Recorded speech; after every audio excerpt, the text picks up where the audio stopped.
Hello everyone. So we are going to start today bailment and some miscellaneous topic which we are pending with.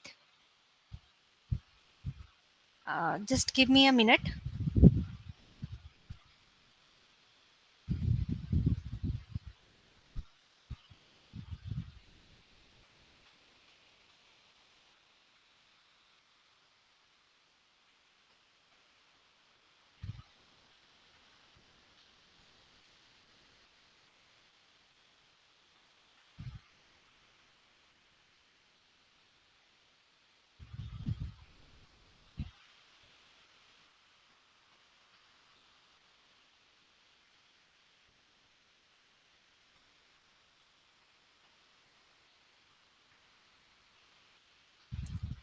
Screen is visible.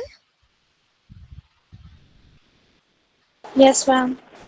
Okay. So I think last time everybody is saying that you want to do it from Bare Act. So today we are directly doing it from Bare Act. Okay. So tell me what exactly you understand from the terminology bailer and bailey and pawner and pawnee.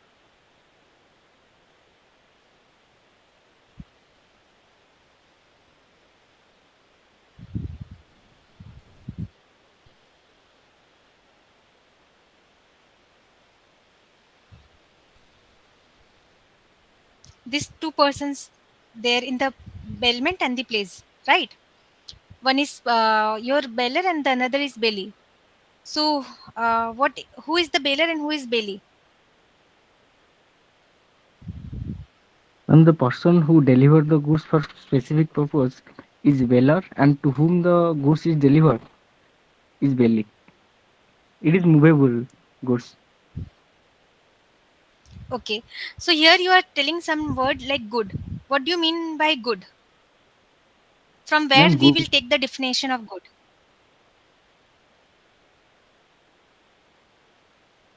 Ma'am, Sales of Goods Act Correct, 27. correct. Yes, Sales of Goods Act. So when we are saying about whether we are discussing your bailment or the pledge, we are dealing with the goods, and the definition of good will be taken from the Sales of Goods Act. So in case of bailment, your OR. So it means owner, and the other person who is whom you are delivering the good is called belly. So in case of no, whether it is a pawner or a beller, you have when you in case of confusion you have to see the word or, so it will be helpful to understand, okay, the owner is the beller or the pawner is the owner, right? So it sometimes many of the people get confused with this who is whom. Okay, so this is the key to identify. And when we are discussing about the goods, the definition of goods should be taken from the Sales of Goods Act.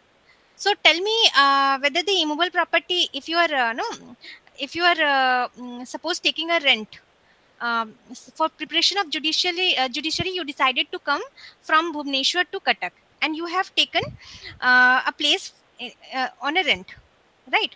So you have given certain amount as a security deposit to a landlord, so that the landlord will give you a room to stay, right?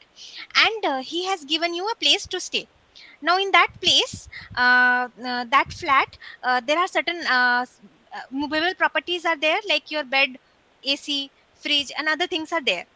Now tell me, uh, is this entire transaction is a bailment or not?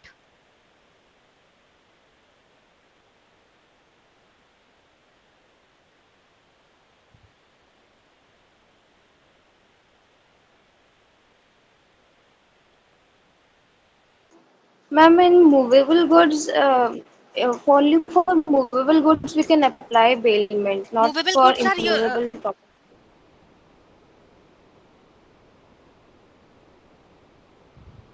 not for immovable property, correct? So the immovable property, it will be dealt under another act and TPA, and only for the movable property, because even if in the rent agreement it is mentioned that, okay, you have to give me the premise as it is, for the movable property as well as for the immovable property. But for immovable property portion, the TPA act will apply, and for the movable property, your bailment will apply. Contract of bailment. So when we are saying the contract, okay, when we are saying the contract, so what, whether the essentials of contract is required to be met?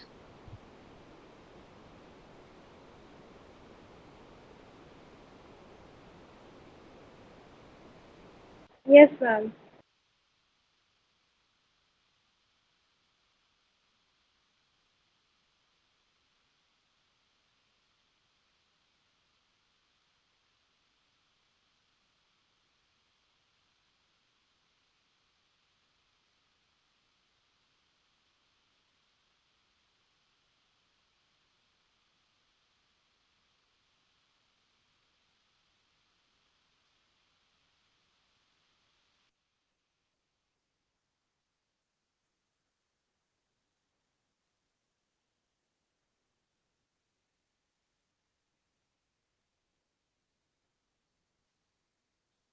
Okay, am I audible?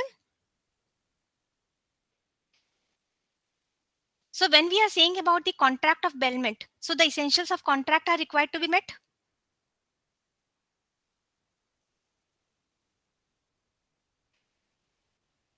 Yes. Okay, with this understanding keeping in your mind, we will discuss it in later period of our no discussion in the bailment. Ananya has mentioned that the essentials of the contract is required to be there. Okay, so if I say, if I give you an example, like here we have discussed about a bailment is the delivery of goods by one person to another for some purpose. So there should be some purpose, right? Upon a contract that they shall, when the purpose is accomplished, be returned or otherwise disposed of according to the direction of the person delivering them. So is it required to only return that good from the belly to the beller?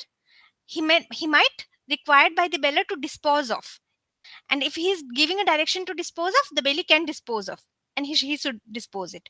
Okay, then also it is a bailment. The person delivering the good is called bailer.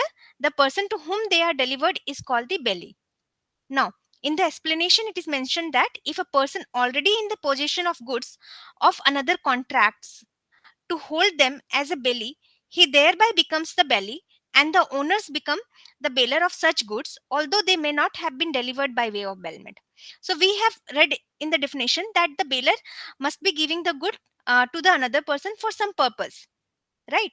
But in the explanation, it is saying that okay, the bailer has not given it for the purpose of bailment.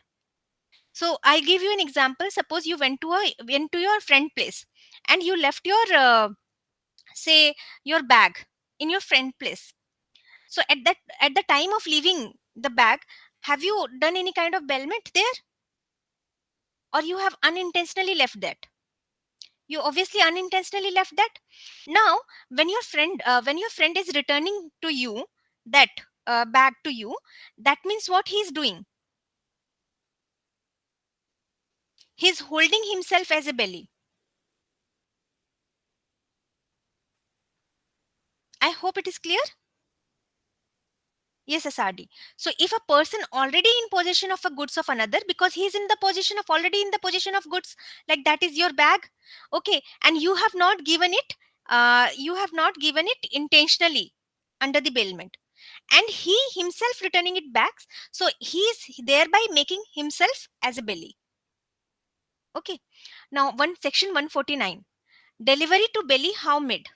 The delivery to the belly may be made by doing anything which has the effect of putting the goods in the position of the intended belly, or of any person authorized to hold them on his behalf. So here the word position. What do you mean by position?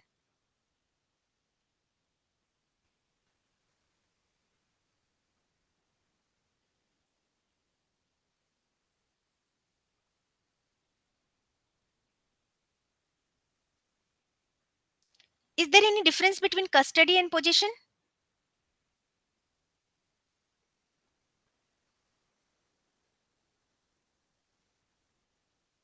Then custody means physical control over a thing.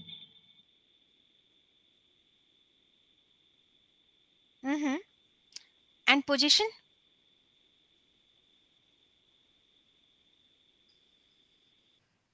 Then possession can be constructive as well. So can you tell me how many type of deliveries are?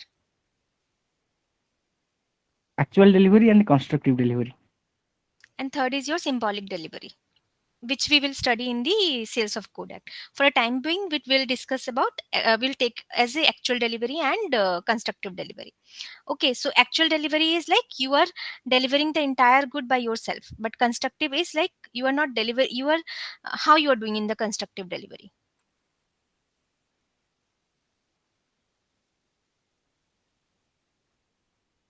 So if I'll give you an example, say you have given your car for parking in the suppose if you have gone to a shopping mall and you have given your car for parking to that somebody there, okay, and he hit the car somewhere in the parking place, who will be liable for such damage?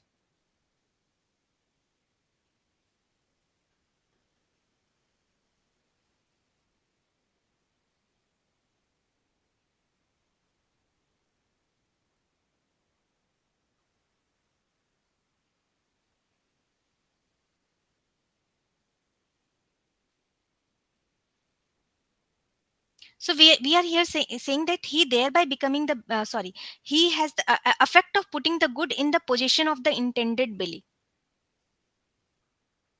S- the delivery to the belly may be made by doing anything which has the effect of putting the good in the possession of the intended belly. So we need to understand whether that delivery is whether the delivery is there or not, first of all. So in order to understand the delivery, even if you are giving your a car suppose key of the car, then you are doing a delivery. Or if you are giving your stuff directly, the entire no your not the car, if you're not giving the car but only the key, then there is a delivery, right? But if you are giving the entire car as well as the key, then also there is a delivery, correct? So if you are putting the goods in the possession of the intended belly or of any person authorized to hold them on his behalf, then there is a delivery to belly Hamed. Okay, there is a delivery. So if I say that key, if you have given a key of the car, then it is a constructive delivery, correct?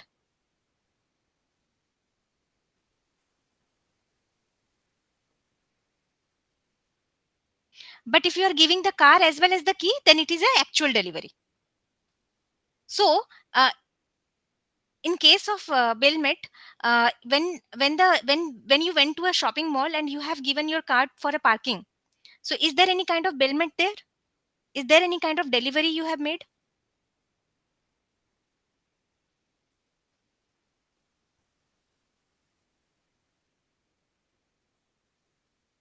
I'll give it as a task. Okay, there is a two scenario. One is like you have given for your card for to a person for parking. Okay, there will be two scenario in which suppose if you went to a restaurant, you have given a car for a parking, and the person is saying that ki, okay, there is exact spot where you have to park that has been parked, and you have received a receipt from them. Okay, and when you will show that receipt, then only you will able to take out your car, and you will leave that restaurant from that along with your car. But if you are not showing the receipt, then you are not able to leave, you are not able to take your car. Okay, so if you lost your receipt, then this is one scenario, note it down. Okay, and the second scenario is your that you went to a shopping mall and there is no parking place, you went to another place where you have parked your car, and that person has taken certain amount from you, like say 50 rupees or 100 rupees, and given a place for parking, and you have parked it for 2 hours there, and for that 2 hour he has taken that amount. So whether there is a bailment here or not,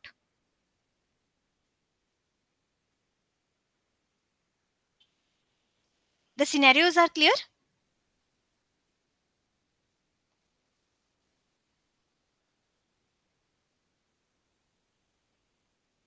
Okay, so I'm keeping this question as pending. Now section 150, bailer's duty to disclose faults in goods billed. The bailer is bound to disclose to the belly faults in the goods billed of which the bailer is aware and which materially interfere with the use of them or expose Okay, expose the belly to the extraordinary risks, and if he does not make such disclosure, he is responsible for damage arising to belly directly from such defaults. So in this case, what is happening? He is only required to no specify those faults which he is aware of, right? Bailor is aware of, and which is materially going to interfere with the use of them, or extraordinary risk आएगा. Then in that case, bailor is responsible for the damages. Okay, these are the key points. But if the goods are billed for hire, the bailor is responsible for such damage whether he was or was not aware of the existence of such faults. So why in the case of hire it is mentioned that he was or was not aware of the existence of such faults? So only in the case of hire he is responsible for all the damages, whether even if he is aware of the fault, or he was not aware of the fault. But in any other case, he is only liable for those damages which he is aware of, and with those faults which is going to materially interfere or which will bring extraordinary risk to the bill. Why it is said that in the higher it is the criteria is quite high?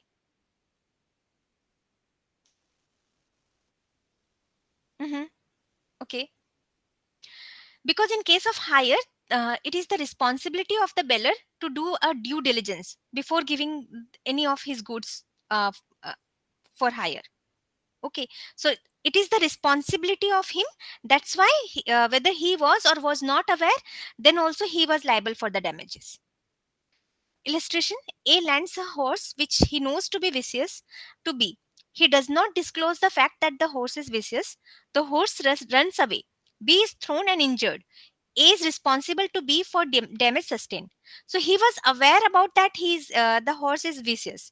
But if he was not aware of, he was not responsible for this damage, right? But if he is given it for hire, then whether he is aware of or not, any damage happen to B, then A is responsible for. Okay.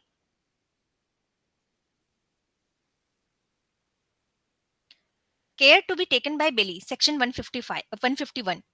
In all cases of bailment, the belly is bound to take as much care of the goods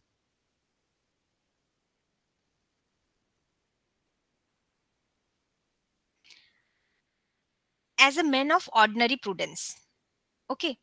Under similar circumstances, take off his own goods of the same bulk, quality, and value of the goods billed. In case of tort, also negligence, you have read about that. That no, that the duty to take care is if in case of negligence also, if you will see in the tort, similar liability is there, similar duty is there.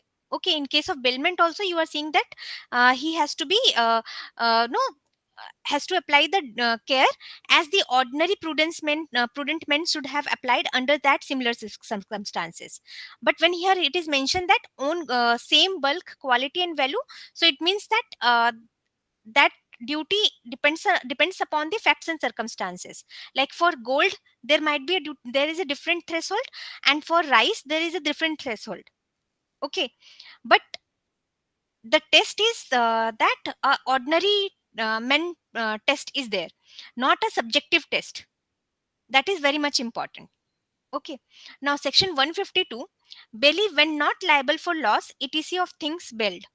The belly, in the absence of any special contract, is not responsible for the loss, destruction, or deterioration of the things built if he has taken the amount of care of it described in section 151. What do you mean by special contract here? So if the other person has mentioned that there is that this suppose if that person is not aware that the good is having some kind of special characteristics because of which you have to keep it in a humid environment. So according to him or for any other ordinary prudent person would have kept in the normal environment. So if there is no special circumstances or no special contract wherein he is not aware about it, then he is not responsible for that loss or destruction or deterioration of the things built.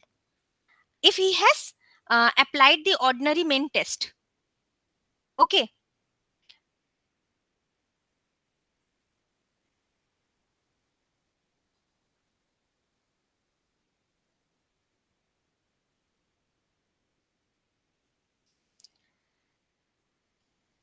So if I will give you an example, suppose if you have given a car uh, to a service center, and that service center, while doing a test drive, hit somewhere.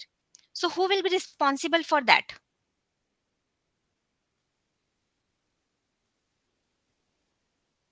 Whether you or the service center?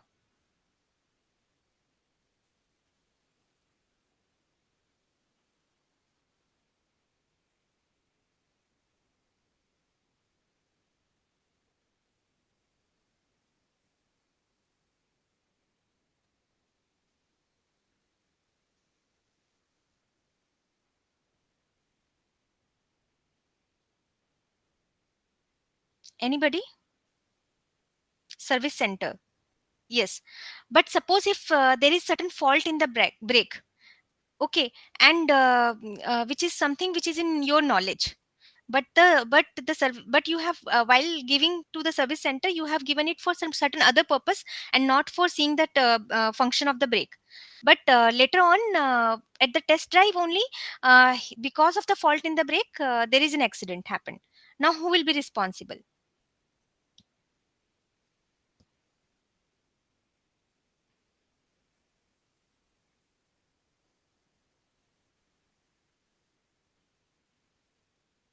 This is the material information which has to be told, and you are aware of.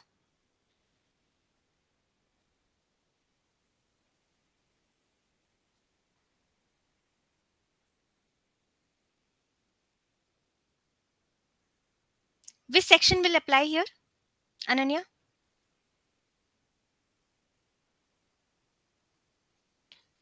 Section 150. If you read that, the beller is bound to disclose to the belly faults in the goods built of which the beller is aware and which materially interfere with the use of them. Right?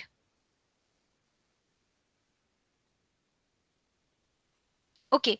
And if I say that you have given that car to your friend for visiting, say, as for visiting his mother at her place, but he took that car uh, for a trip, to suppose he went to Goa trip. In that case, whether he is doing the activity which you have authorized?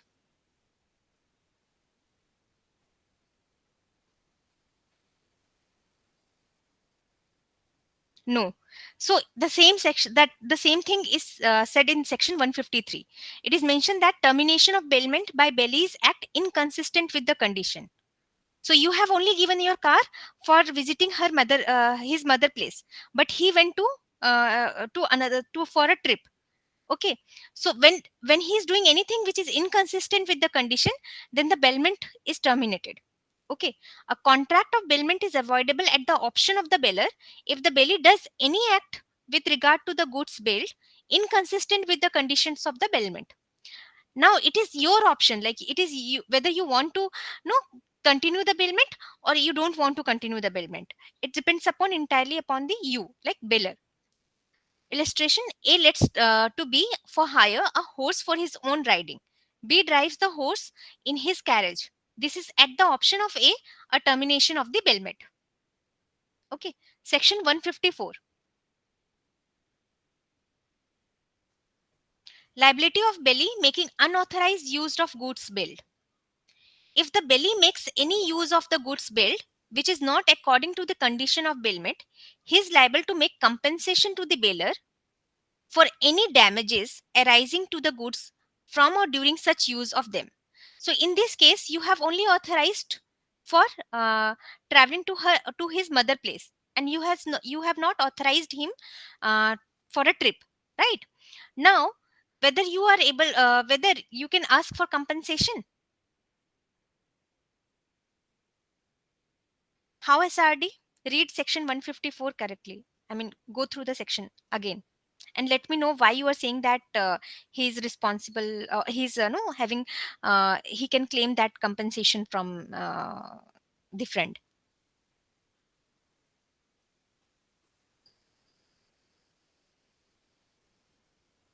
Ma'am, definitely there is a damages, na? What damage happened?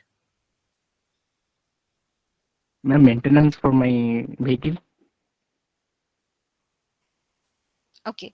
So okay, yeah. So it is completely depending upon that. You can take a defense of damage. If you are able to prove that case there is a damage, then only you are able to take a compensation. But if there is no damage, then you are not able to take a compensation. Correct? Yes, ma'am. So there is a key, like even if you are using it, even if that bailey is using it some for something which is you have not authorized, but there is no damage, then you are not able to claim the compensation. But if you prove that there is a kind of any kind of damage, suppose if you have given a gold to your friend to wear it for a function, say for a marriage function, but he wore it in any of while using in her daily work. In that time you have to prove that there is certain kind of damage happened to your gold jewelries, then only you are able to take a compensation. Like it has been it uh, kind of faded the color or any kind of thing, you have to prove that way. So that it's completely depending upon the drafting and the proof how you're going to prove that there is a damage. Okay, but if you're not able to prove that damage, where you can take compensation in any other act, if you can remember?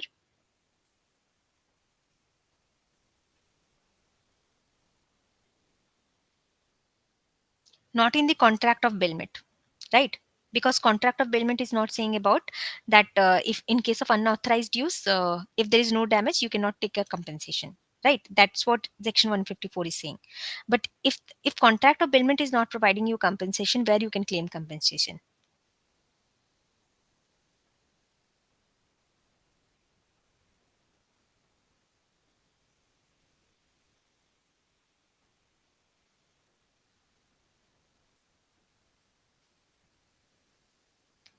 Anybody? Tort law, anybody has read where they can claim compensation or damages?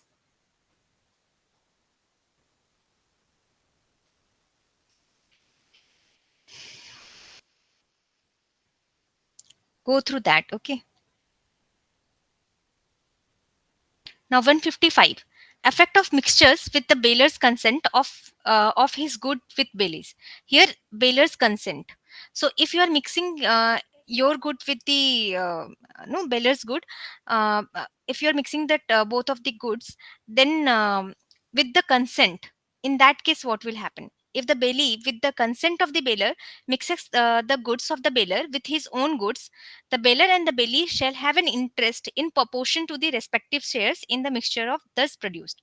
Suppose uh, bailee has 1 kg of rice of the bailor, and he mix that rice with his 10 kg of rice. So from the entire from 11 kg, 1 kg belongs to bailor and the 10 kg belongs to bailee. That is in proportion, right? In proportion to their respective share. Now, in section 156, effect of mixture without bailor's consent, when the goods can be separated, and without bailor consent, when the goods cannot be separated. So, if in first example which I have mentioned, that rice, so can you able to separate bailor's rice from the bailey's rice when the bailey mix it? Will you able to see which rice is actually yes, Ananya, you cannot separate what exactly which rice is of bellers and which rice is of belly. So in that case your 157 will apply. But suppose beller has say pearl, and belly is having rice, you are able to separate those, right? So in that case your section 156 will apply. So in this case, if the belly without the consent of the bailor mixes the goods of the bailor with his own goods, and the goods can be separated or divided, the property in the goods remains in the parties respectively. So the pearl will go to bailor and the rice will go to belly. But the belly is bound to bear the expenses of the separation. This is the key. Okay, and any damages arising from the mixture. So any kind of friction happened to the pearl, and because of which some damage happened to the pearl, then for that who will be responsible? Bailey will be responsible. He has to compensate that.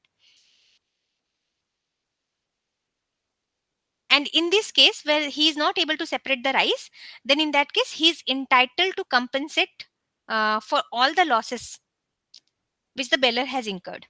Okay. If the belly, without the consent of the beller, mixes the goods of the beller with his own goods in such manner that it is impossible to separate the goods billed from the other goods and deliver them back, the beller is entitled to be compensated by the belly for the loss of the good. So he has to pay for that amount, for that 1 kg rice. Okay. A bales a barrel of cape flour, flour worth rupees 45 to B. B, without A's consent, mixes with his own, only worth only rupees 25 a barrel. But B must compensate A for the loss of his flour. Okay. Section 158. Repayment by bailor of of necessary expenses. So who will decide what is necessary?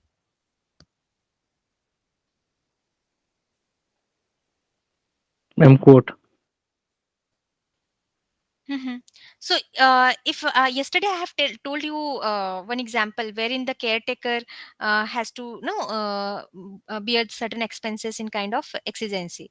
So, if he will not bear it, that there will be a loss to the property. If I say that instead of that immovable property, if I will take it like you have given certain books, and if he will not incur those expenditure, and then that books will be no, you will not able to recover that book in from the fire. So whatever the necessary expenses he has incurred, that has to be paid by the bailor. Okay.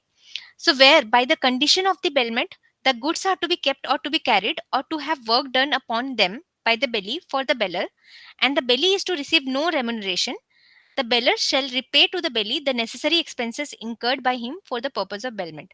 So here the key is receive no remuneration.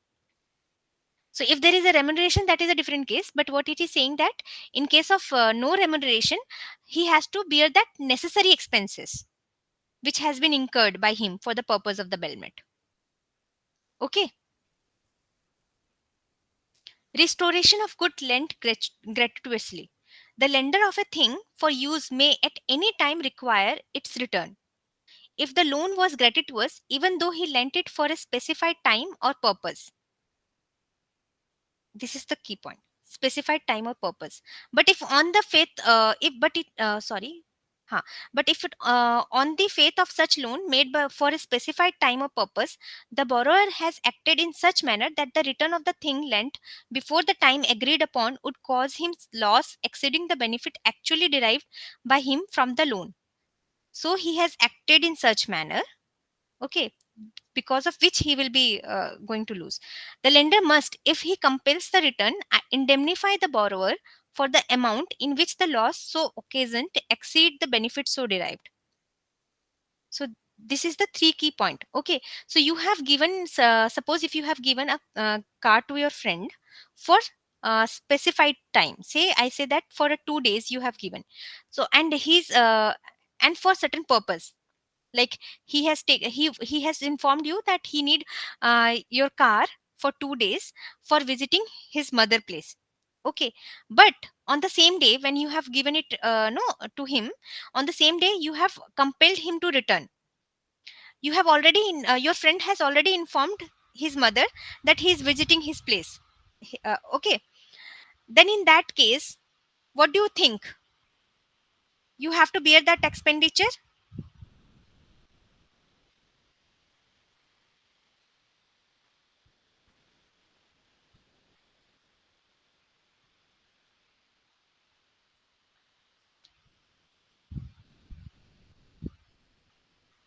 Anybody? See, the scenario is that you have given your car to your friend for 2 days. He has already informed that he need a car for 2 days, and he wants to use it for visiting his mother place. He already informed his mother that he is visiting her place. Okay.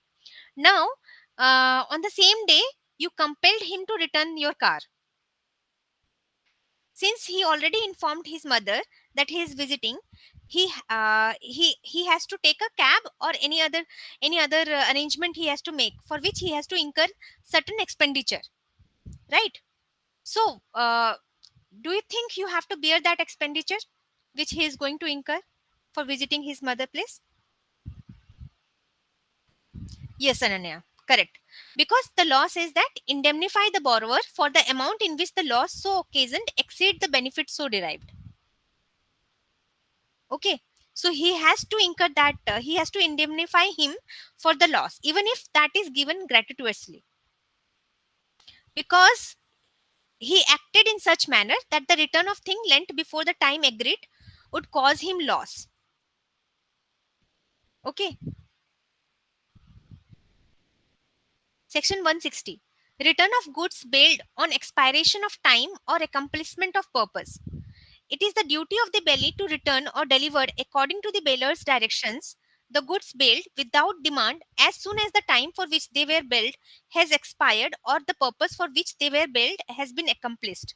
So in this case, it is what is it is the duty of the bailee. So this section 160 saying is saying about the duty of the bailee, that if the purpose is fulfilled, you have to return the good, or if the time for which the bailment is given, that upon the expiry of that timeline also you have to return the good. Like in the first example, once the two days is expired, you have to return the car. Or suppose in the one day itself you have went to your his mother place. Suppose his your friend already visited your mother his mother place, and then he is returning on the first day itself, then on the fulfillment of the purpose also he has to return the car. Okay. Section 161. Bailey's responsibility when goods are not duly returned. If by the default of the bailee the goods are not returned, delivered, or tendered at the proper time, he is responsible to the bailor for any loss, destruction, or deterioration of the good from that time.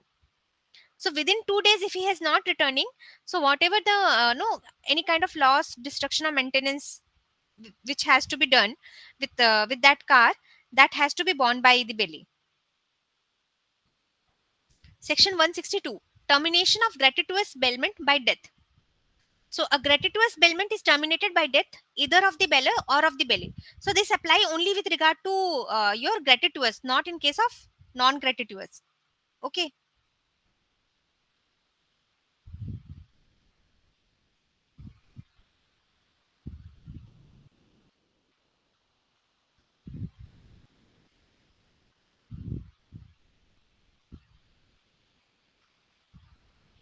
Section 163. Bailor entitled to increase or profit from goods bailed. Okay. So in the absence of any contract to the contrary, the bailee is bound to deliver to the bailor, or according to his directions, any increase of profit which may have accrued from the goods bailed. Can you provide me any other example which is not given in the illustration, which you can think of?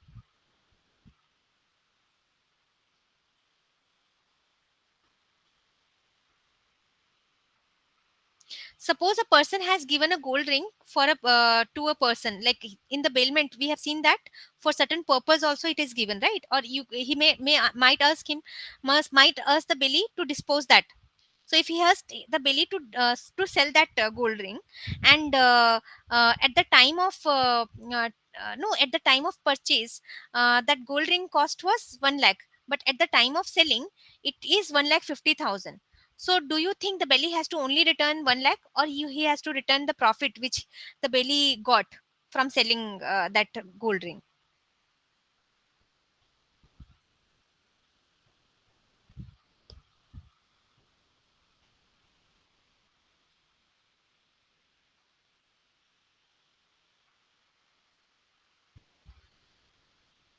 He has to return the profit.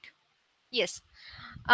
Illustration: A leaves a cow in the custody of B to be taken care of. The cow has a calf. B is bound to deliver the calf as well as the cow to A. So, cow is a movable or not a movable property? Is it a good? Yes, Arindam Banerjee. Yes, you have asked some. You have any question?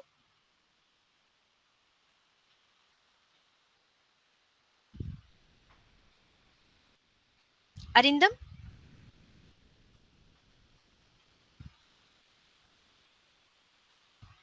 Yes, Ananya. Livestock can be considered as a movable good.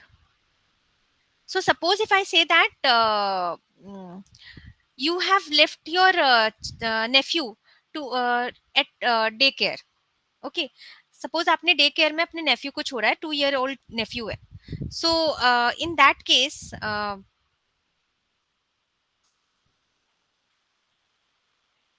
Case suppose the nephew is wearing one watch.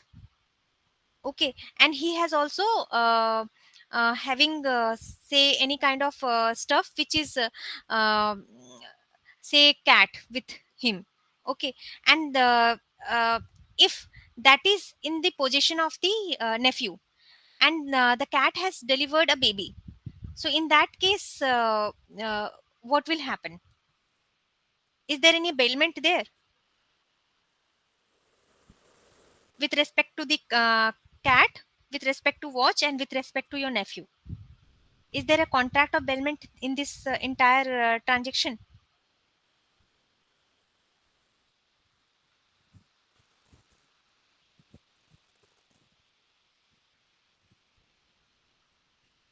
You have left your nephew where? In the daycare, and your nephew is wearing one watch.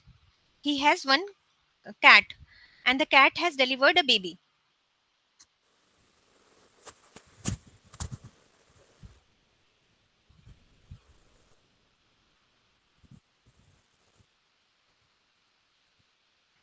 Think.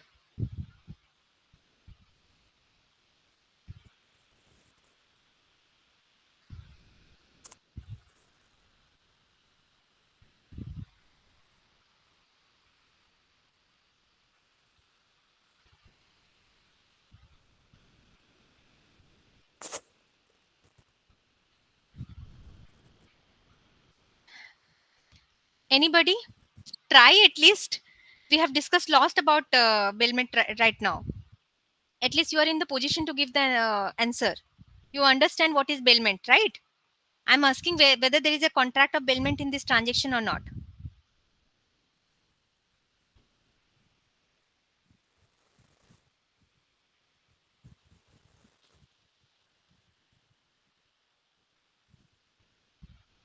Nobody. Are you able to understand the contract of bailment or not? Like I have to start it from the beginning. Okay, Ananya is telling what? Let me read. The daycare has no bailment with regard to the watch, but for the nephew and the newborn kitten, if there are some necessary expenses relating to them, then I have to cover them. So there is also bailment. Okay. So let's read what is contract of bailment says. Okay. When for applying whether there is a contract of bailment.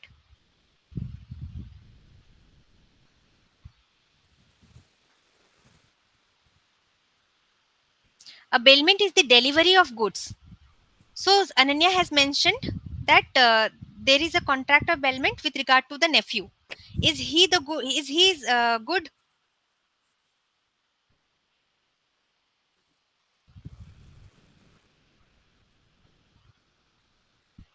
Ananya, your nephew is good or not?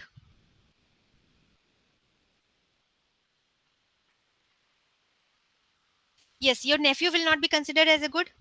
So there is no contract of bailment with regard to your nephew when you are living when you are giving a custody of your nephew to a daycare, right? Now, the another thing is he's wearing a watch. With regard to watch, is there a bailment, contract of bailment? If something happened to a watch, or if something happened or not happened, with regard to that, you have mentioned that there is a bailment. So tell me, is there any delivery to another person for some purpose?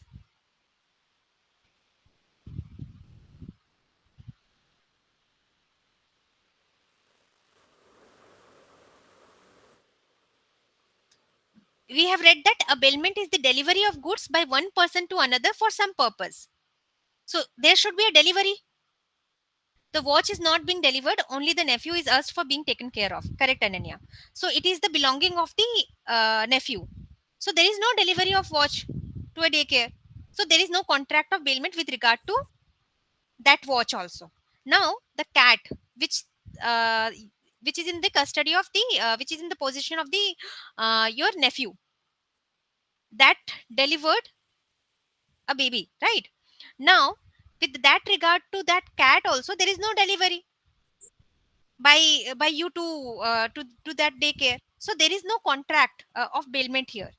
But if there is a so whenever we are applying any concept now, so first we need to see whether there is a contract of bailment or not. Okay. So similarly, if the kidnapper kidnap a person, is there a contract of bailment?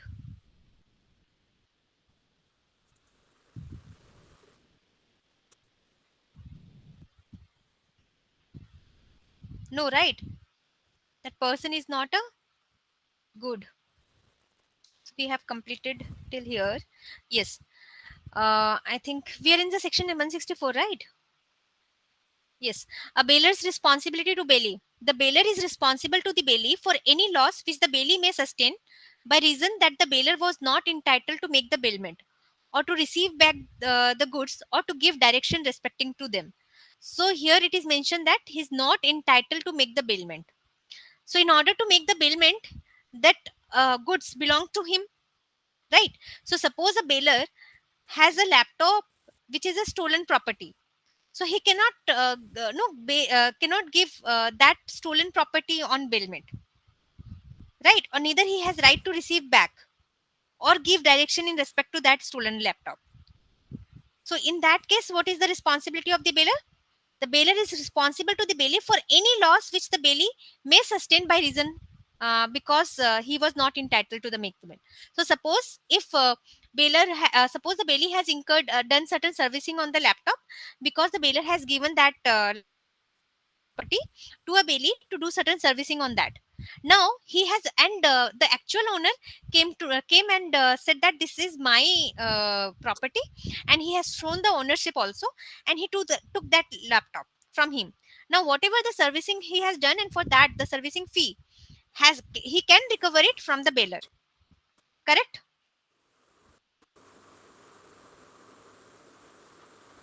So we have discussed initially that all the essential contract all the essential element of contract should be there in the bailment, correct? Somebody has told me.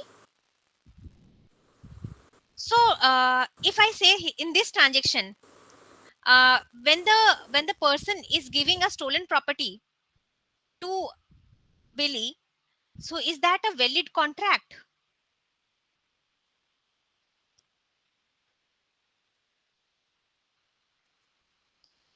Think about it, we'll go further. Okay.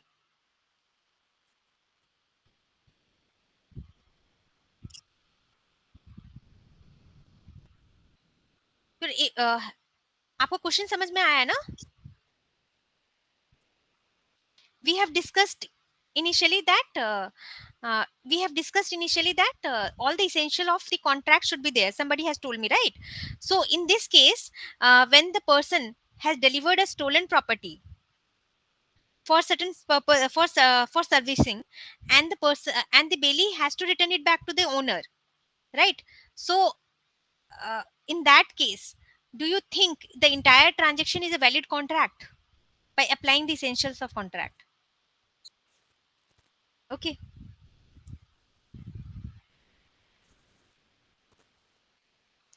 Let's move to another section. Section 165. Bailment by several joint owners. If several joint owners of good bail them, the bailee may deliver them back to or according to the direction of one joint owner without the consent of all in the absence of any agreement to the contrary. This is self-explanatory that if the several joint owner is there, then with if only one joint owner is giving any direction to the bailee without the consent of the other, then also the bailee is no do that accordingly what the direction the one joint owner is giving. Okay. Bailee not responsible on redelivery to bailer without title. If the bailer has no title to the goods, yes.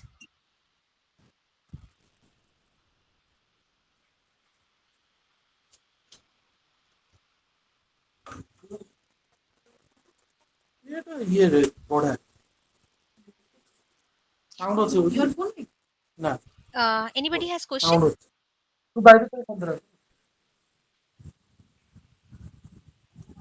Arindam, you are saying something?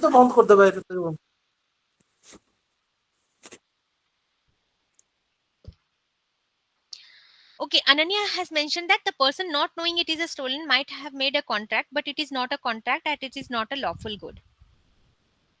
Mhm. Okay. So, do you think then in that case, your contract of bailment will be there? See, section 166, you read it, then you will have more clarity. Okay. If the bailer has no title to the goods and the bailee in good faith delivers them back to or according to the directions of the bailer, the bailee is not responsible to the owner in respect of such delivery. So, the first, what we have mentioned here, that he has delivered it to the owner, and the bailer is responsible for all the servicing charges which he has no, whatever the professional service he has done, the bailee has done, for that he is liable to pay, right? And in this case what is happening, that even if the owner is no asking for the delivery and bailee has given that stolen property back to the bailer, right? So what it exactly saying,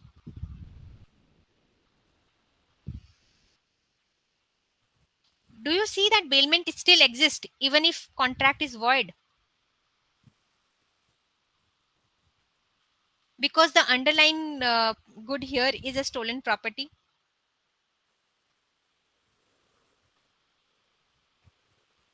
Are you able to see that?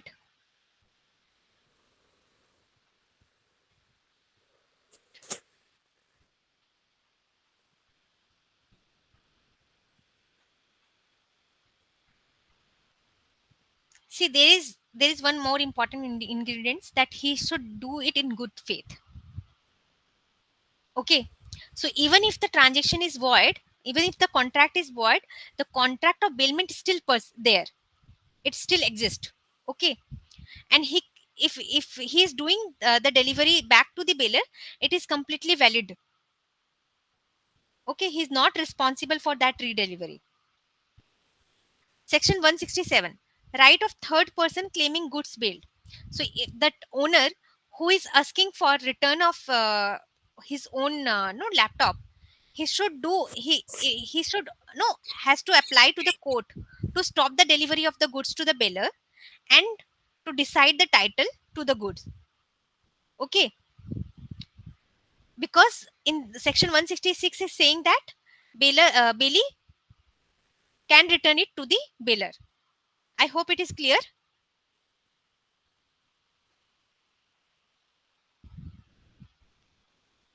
Correct, Ananya. The key word is that the bailee believed to be in good faith and the bailment exists even in the void contract. Okay. And the third party who wants to claim that good back, he has to apply to the court to stop the delivery of the good to the bailer and to decide the title to the goods. Okay. That the recourse that third person is having. But if he returned that good to the owner, then also bailee is not responsible. It is the bailer responsibility to pay all the expenses which has been incurred by the bailee. Okay.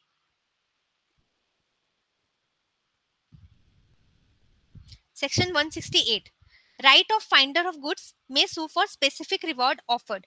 This is your quasi contract. The finder of goods has no right to sue the owner for compensation for trouble and expenses incurred by him to preserve the goods voluntarily, and the keywords are no right to sue. Okay, incurred by him to preserve the goods and to find out the owner, but he may retain the good against the owner until he receives such compensation.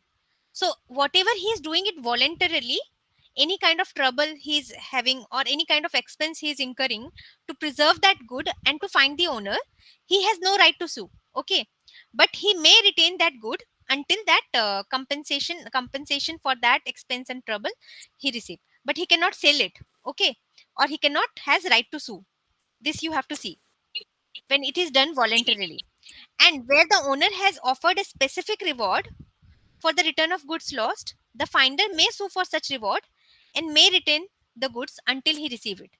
For anything wherein the special reward is all provided by the no bailer, that owner, then the return of goods, in that case only he has right to sue. Okay.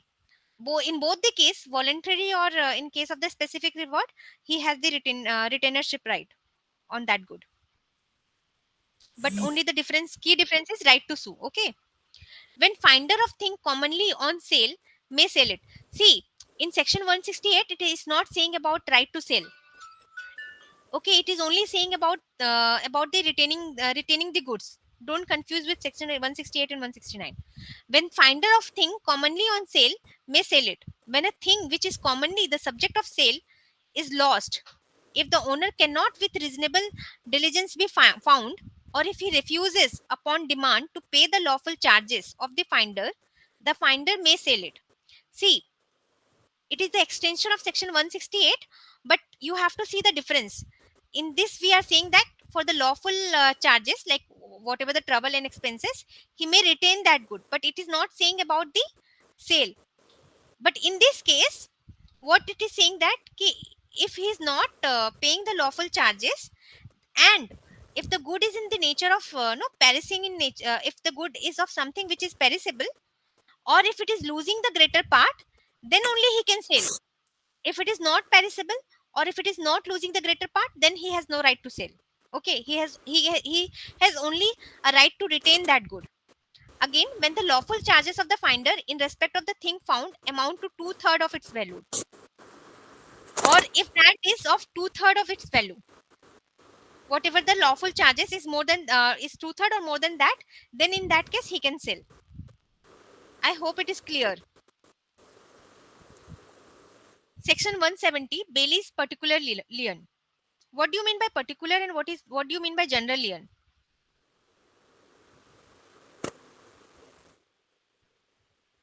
Yes, Arindam.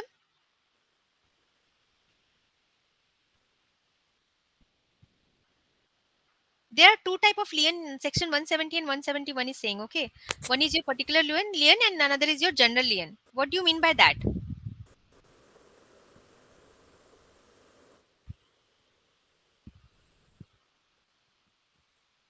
Okay, let's read. Where the bailee has, in accordance with the purpose of the bailment, rendered any service involving the exercise of labor or skill in respect of the goods bailed, he has, in the absence of contract to the contrary, a right to retain such goods until he receive due remuneration for the services he has rendered in respect of them. So it is only with respect to that good on which you have asked for certain service, and for that services you have not paid any no remuneration. For that reason, he can apply. He has right to have a particular lien on that good. Okay, but if you have delivered any other good, and then in that case, on that another good, he has no right to retain retainership. I hope it is clear. See, illustration. A delivers a rough diamond to B, a jeweler, to be cut and polished, which is accordingly done. B is entitled to retain the stone till he is paid for the services he has rendered. Suppose by mistake he has returned that diamond, and A again delivered another no another jewelry. So will he able to retain that jewelry? No, because particularly he has only right to have a right to retain only on that diamond on which he has done the service. Okay, section 170 says that. Now section 171, general lien of bankers, factors, warfingers, attorneys and policy brokers. So there it is only mentioned about bankers, factors, warfingers, attorneys and policy broker. So if I say that jewelry owner, will that the jewelry owner has this general lien, right of general lien?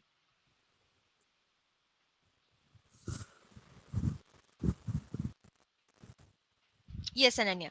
So here the law itself mentioned that this right of general lien is only with the bankers, factors, warwinkers, attorneys, and policy brokers, and no with nobody else. Okay, and the attorneys of a high court only, not of any other court. Bankers, factors, war fingers, attorneys of a high court, and a policy brokers may, in the absence of a contract to the contrary. See, in the particular lien also, in the general lien also, the other person, you both can enter into any other contract also with regard to it. It is not necessary that you can enter into certain things which is contrary to this what is mentioned in this section. Okay, so in the absence of a contract to the contrary, retain as a security for a general balance of account any goods bailed to them. So if I will no continue with that itself, suppose if you have handed over your no your jewelry to your attorney, that if I will not pay you, you can recover it from this. So you have paid for this for that particular service, but for not for any other service. So he has so he has right to retain that security for general balance of your account, for all the other transaction which is happening in between you and him. Okay, any goods bailed to them, but no other person have a right to retain as a security for such balance goods bailed to them unless there is an express contract to that effect. So if with regard to jewelry shop also, if you have no specifically giving a right of general lien, then he can, but otherwise he has not. Okay, now bailment of places. So why it is said as bailment of places? Why it is not saying as place only? Is there a component of bailment also there in the place?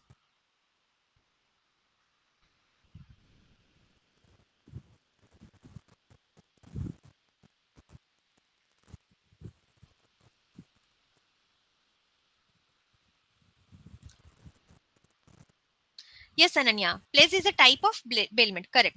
So in that case, what you will say that can I say that place is also a type of bailment? Correct. Yes, Ananya. So the section says that the bailment of goods as security for payment of debt or performance of a promise is called place. So in this, what is happening? The bailment of good is there.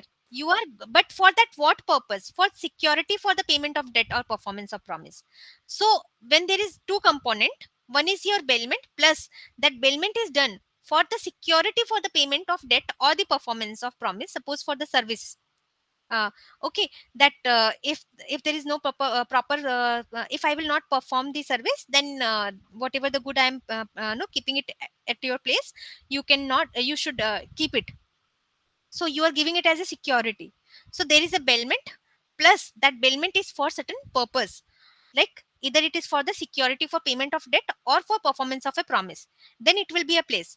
But if you're just handing over that good to somebody else, right, like gratuitous or non-gratuitous purpose, but there is no such component, additional component, like it is not for the security for the payment of debt or performance of a promise, then it is only a contract of bailment. So in case of contract of bailment, place is not required, but in case of place, contract of bailment is also required. I hope it is clear. Okay, before no uh, continuing with the bailment of place, if I will give you one example, like we have discussed that in case of contract of bailment, the essentials element of the contract should be there, right? So uh, we have discussed. Just a minute. Anindam, you have to mute yourself. Okay. So we have discussed about that essential element of contract should be there. So we have discussed many of the example wherein you are handing over your car to your friend, right, or you are handing over certain stuff to your nephew, right. In that case, we are seeing that okay, it is a contract of bailment and it is a gratuitous contract. So your nephew will and if your nephew will damage that car, or if your friend will damage your car and he will say that okay, it is given in the social arrangement, no, so there is no contract in first place, then how there will be a contract of bailment? What will be your response?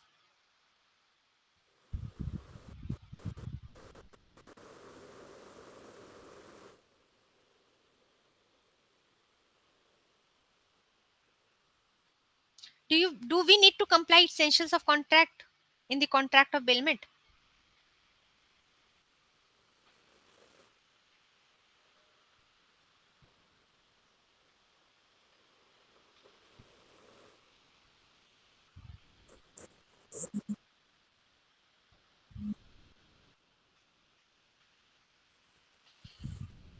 Think.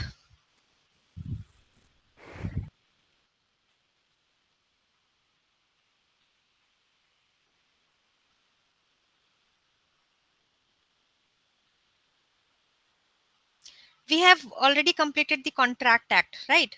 This is the last topic which we are discussing.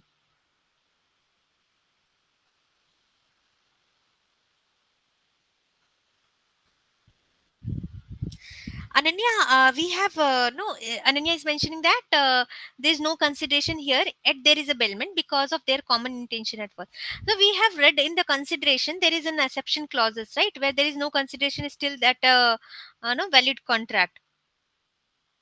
So in that we have also discussed about special contract like agency, bailment, your no guarantee.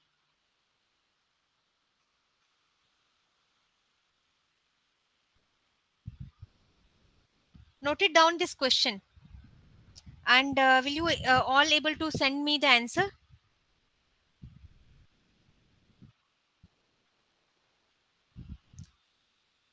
I'll just write down my email ID to you.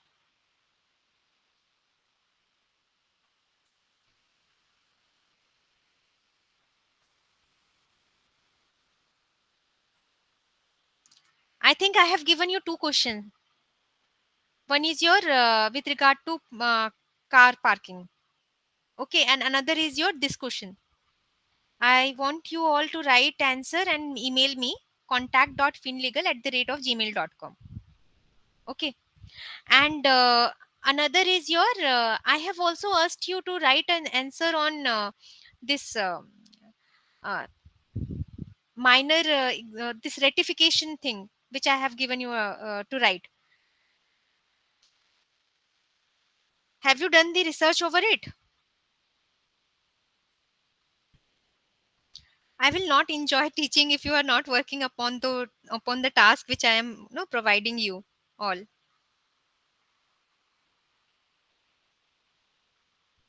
So I would like to have answers which the task which I am giving.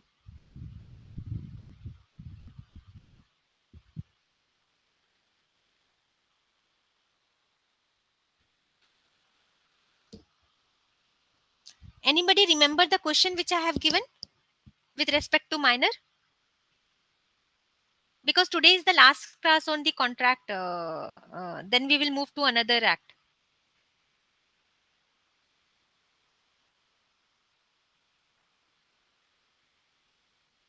Place is quite simple. You will go through it, and the major differences, if you will read upon that, is that your bailment part, like no, in the case of bailment, your transfer of goods from one person to another is for specific purpose, right? But in case of your bail place, it is for the security for repayment of debt. And in case of bailment, there is a bailer and bailee. In case of place, there is a pawner and pawnee. So these are the small differences are there. In case of bailment, there may be consideration, may not be a consideration, right? But in case of bailment, in case of bailment of place, there is always a consideration, right? Because the person is giving a loan, and on for that loan, you are keeping the good as a security, right? Or the person is performing a service, or performing certain promise which made, and on that you are giving a security, and obviously you have agreed for certain payment and you are keeping that security, right? If that remuneration or if that service charge is not paid, then that person will recover that from the security amount. Okay, so there is always a consideration present in the pledge. In case of bailment, he has no right to sell. But in case of place, suppose that suppose the your no pawnee is not whether the pony is having the right to sell or not. Can anybody tell me?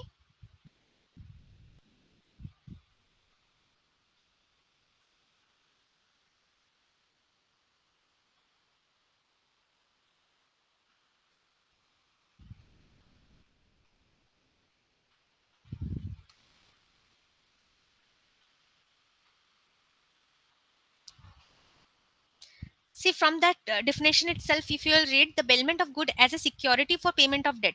So if you are not paying back that debt amount, then obviously he will recover that amount from the security which you have placed, right? So he has right to sell, but in case of bailment, he has no right to sell.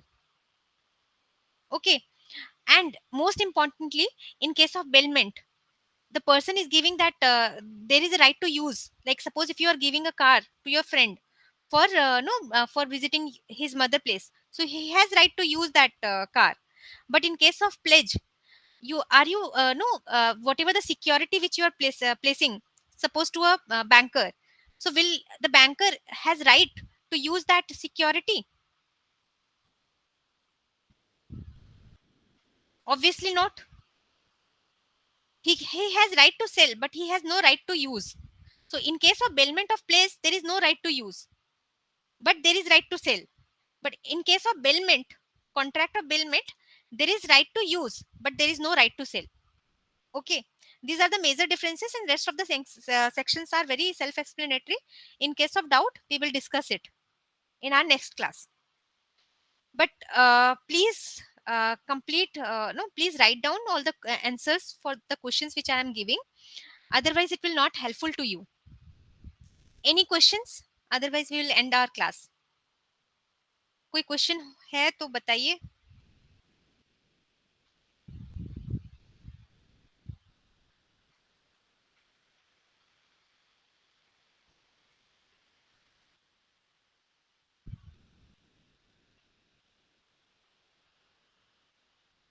Write down this answer. This the question, answer for this also. Bailment still exists even if contract is void.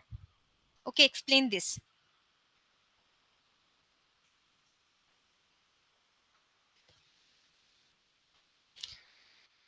Any questions? Next class we will start with SOGA, or you want to start me with any other act like partnership or negotiable instrument?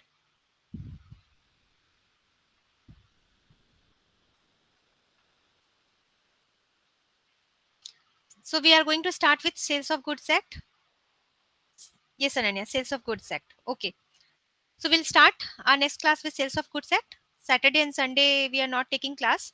So please go through all the sections which we have discussed till now. Otherwise, it will not be helpful. And just don't delay your study, because there is some kind of confusion with regard to your 3 year of experience there will be or not. I would suggest don't look into any of these things. Just no keep your entire focus on your studies. And this is a real good opportunity wherein we are interacting with each other, and in case you have any kind of questions, you can ask me directly. Later on you will not get these opportunities, no. So better you will complete all the sections along with what we are discussing in like every classes, so it will be easiest for you all. Okay, chalo, bye bye, good night, thank you all.